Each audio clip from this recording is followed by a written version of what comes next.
नमस्कार दोस्तों, कैसे जो बीएसएनएल के एग्जीक्यूटिव है कैसे ब्रीफ केस का क्लेम करेंगे वो आज हम लोग दिखाएंगे। जैसे पहले आपको क्लेम सेक्शन पे जनरल क्लेम सेक्शन पे जाना है। जनरल क्लेम सेक्शन पे जाने के बाद जो आपका पेज ओपन हो जाएगा, यहाँ पे रीइंबर्समेंट टाइप के आपको ब्रीफ केस रीइंबर्समेंट करना है। और ब्रीफ केस रीइंबर्समेंट के बाद देखिए यहाँ पे आपका जो रिक्वेस्ट टाइप है इसको क्लेम करना है। ठीक है, अब आपको यहाँ पे जो अमाउंट का ब्रीफ केस खरीदे हैं उस अमाउंट को आपको डाल देना है और डाल के यहाँ पे ये जो अमाउंट है ये अमाउंट इसको डाल देना है। इसके बाद आपको brand of the briefcase purchased, यहाँ पे आपको कौन सा ब्रांड का आप ब्रीफकेस परचेज किए हैं उस ब्रांड का नाम लिखना है, कंपनी का नाम लिखना है। और जो मॉडल नंबर है उस मॉडल नंबर पे जगह पे आपको मॉडल जो है ब्रीफकेस का वो मॉडल नंबर आपको लिखना है।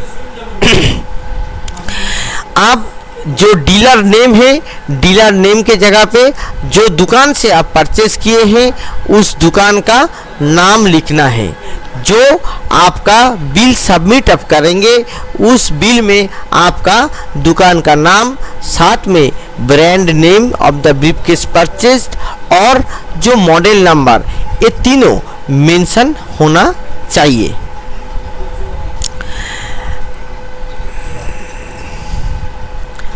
तो देखिए यहाँ पे एक जो एलिजिबल जो अमाउंट होता है, एलिजिबल अमाउंट 1000 रुपया होता है।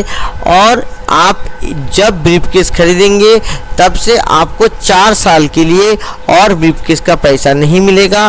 फिर नेक्स्ट 4 साल बाद आपको ब्रीफकेस का पैसा मिलेगा। तो आप कंटिन्यूअसली आपको मॉनिटर करना होगा कि कब आपका टाइम ख़त्म हो रहा है। उसके बाद ही लॉक इन पीरियड ख़त्म होने के बाद ही आप ब्रीफकेस का क्लेम कर सकते हैं। यहाँ पे देखिए दोस्तों, आपको जो एक्चुअल बिल्ड अमाउंट है ये एक्चुअल बिल्ड अमाउंट भी डालना है।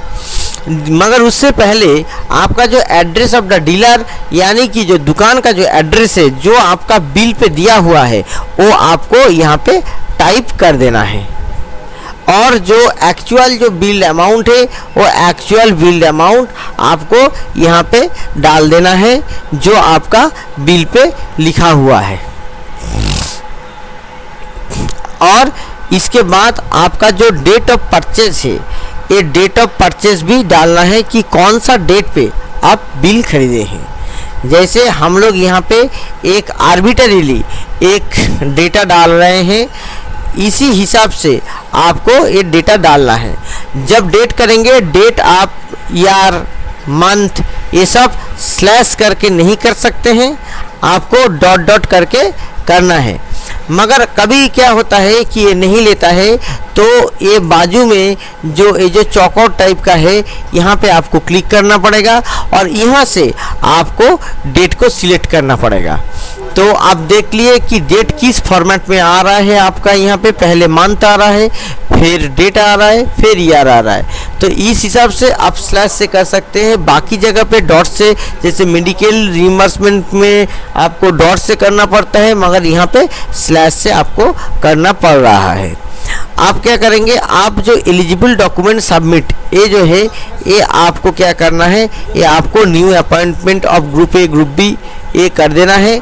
अगर आप जेई से जेटीओ बने हैं, ऐसे टाइप का है, लाइस एग्ज़ाम के द्वारा बने हैं, तो आपको प्रमोशन वाला जो नेक्स्ट वाला जो है कि ग्रुप सी और डी से आप प्रमोट करके ग्रुप ए बी में गए हैं उसको सिलेक्ट कर लेना है। इसको सिलेक्ट करने के बाद आपको प्रीव्यू करना पड़ेगा। अगर प्रीव्यू ठीक हुआ तो आपको ये चीज़ सबमिट करना पड़ेगा। तो प्रीव्यू में आप जब देखेंगे कि आपका सब चीज़ ठीक हुआ है कि नहीं, कैसे समझेंगे कि ऊपर आपका जो क्लेम है उसका एक नंबर पड़ जाएगा, तो इसका मतलब है कि आपका क्लेम ठीक हुआ है। ओके, अगर आपका नहीं ठीक हुआ है तो आपको वो चेंज करना पड़ेगा। जैसे कि हम लोग यहाँ पे चेक बॉक्स में प्रॉब्लम था, तो वो ठीक करने के बाद हम लोगों का ये ठीक हो गया। तो इसका क्लेम नंबर भी हम लोगों का एक जनरेट हो गया। ये अब हम लोग को क्या करना पड़ेगा कि जो एम्प्लॉई सेल्फ सर्विस जो होम पेज है, उस होम पेज में हम लोग जाएंगे और जाने के बाद हम लोग जो जनरल क्लेम है वो जनरल क्लेम पे जाएंगे और जनरल क्लेम पे जाने के बाद इसको हम लोगों को प्रिंट करना पड़ेगा। तो हम लोग यहाँ से व्यू भी कर सकते हैं, मगर इसको प्रिंट करना भी ज़रूरी है क्योंकि आपको प्रिंट करके देना है। तो जो एम्प्लॉय क्लेम है यहाँ पे प्रिंट जनरल क्लेम पे जाके आप जो क्लेम टाइप है, क्लेम टाइप को ब्रीफकेस करेंगे।